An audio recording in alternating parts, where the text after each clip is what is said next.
Epilepsi hastalığı bilinen en eski hastalıklardan birisi. Milattan önce 1800'lü yıllara kadar belgelere baktığımızda özellikle Hammurabi yasalarında geçen bir hastalık. Yani insanlık tarihinin başından beri olan bir hastalık aslında. Toplumda da bayağı bir bilinir. Epilepsi hastalığı beyinde meydana gelen ani beklenmedik şekilde ortaya çıkan bir grup nöronun anormal deşarjları, eksitasyon dediğimiz durumun artması ya da inhibisyon dediğimiz durumun azalmasıyla karakterize bir tablo.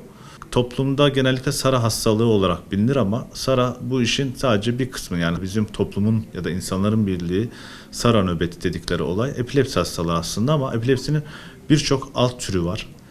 Sadece işte toplumda bilinen en büyük yanlış o. İşte başka alt tiplerimize miyoklonik nöbeti olan bir hasta ben epilepsi hastası değilim diyor. Aslında başka türlerin olduğunu bilmiyor ya da yakın akrabalarında, arkadaşlarında bakıyor ki SARA krizi şeklinde yere düştü, hasta bayıldı, bilincini kaybetti, gözü bir noktaya baktı. Bende öyle bir şey yok diyor.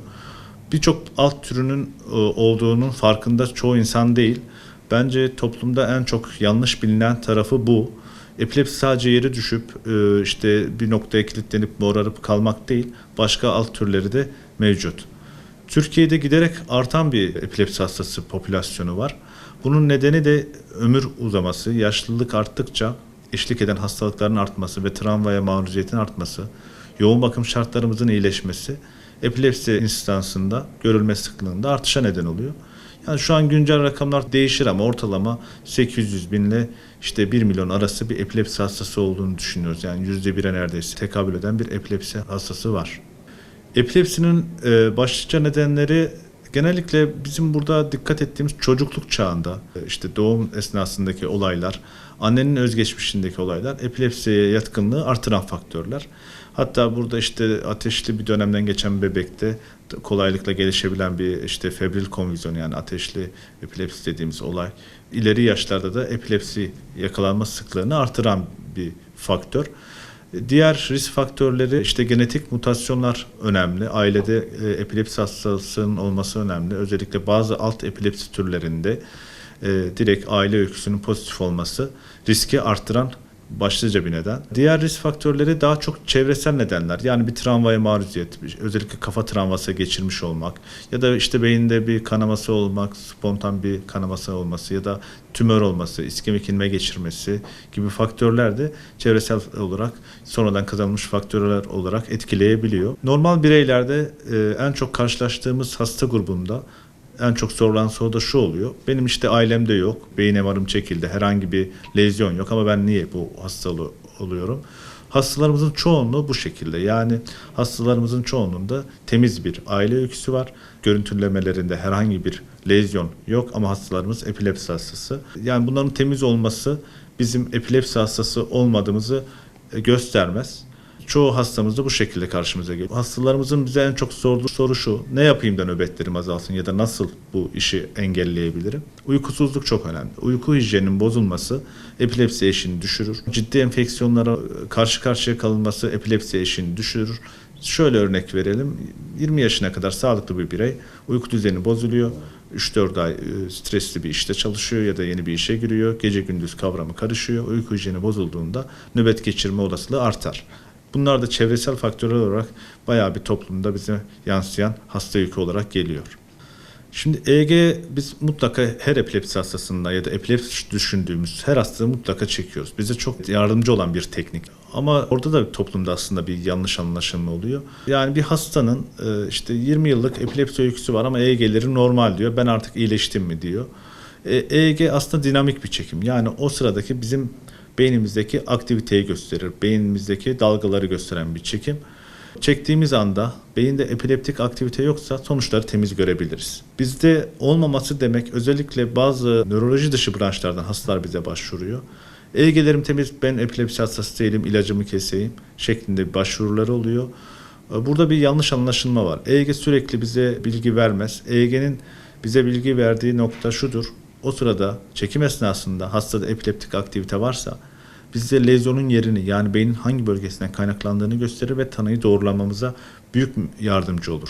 Olmazsa olmazımızdır ama temiz olması, EEG'nin normal olması hastanın epilepsi hastası olmadığını göstermez. MR daha statik bir çekim. MR EEG gibi değil. Yani MR'da bizim aradığımız şeyler gözle görülebilir, lezyonel dediğimiz durumlar. Özellikle işte bir yer kaplayan lezyon, yani bunlar tümörler oluyor, anevrizmalar oluyor, kortikal kavernomlar oluyor. Yer kaplayan lezyonları görmek için mutlaka epilepsi şüphesi olan hastada bir kere MR çekmemiz yeterli. Tekrarlayan MR'ları istemiyoruz ama EEG gibi değil. EEG'lere daha sık çekeriz, her vizitte çekeriz.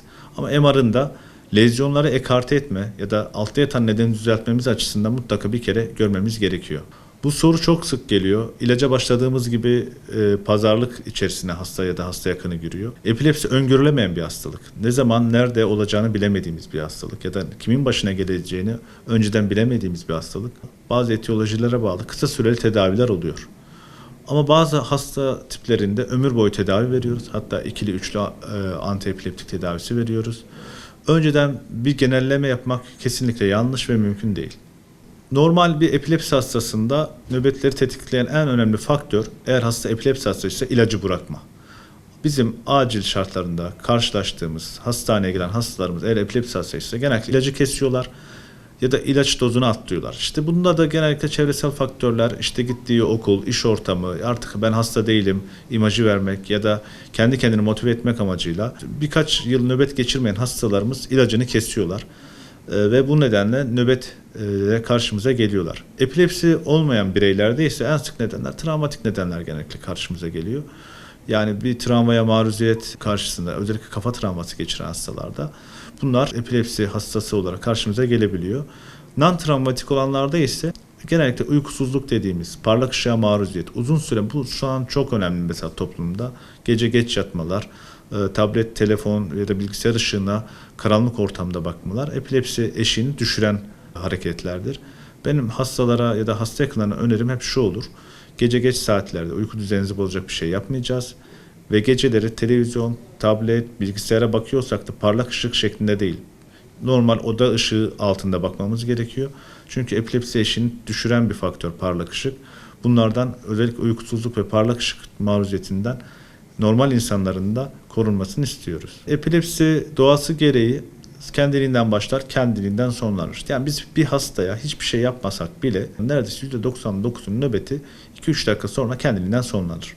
Ama biz yakınımızda ya çevremize denk geldiğimizde bir hekim olarak elimizde herhangi bir medikal ajan yoksa, yani ilaç yoksa, yapacağımız şey, hekim ya da sıradan vatandaş olarak yapacağımız şey hastanın çevre güvenliğini sağlamak, hava yolu güvenliğini sağlamak. Yani bunu da hastanın eğer mümkünse sağ tarafına doğru yatırıp hava yolunun açık olmasını sağlamak ve bir yardım çağırmak olur. Yeni yöntem olarak cerrahi tedavilerde bayağı bir artış var. Ama bu cerrahi tedavi hastalar bize şu şekilde geliyor. Hocam bunun ameliyatı varmış, bize ameliyat olsak düzelir miyiz şeklinde. Bu öyle basit bir şey değil. Bir kere hasta seçimi çok zor.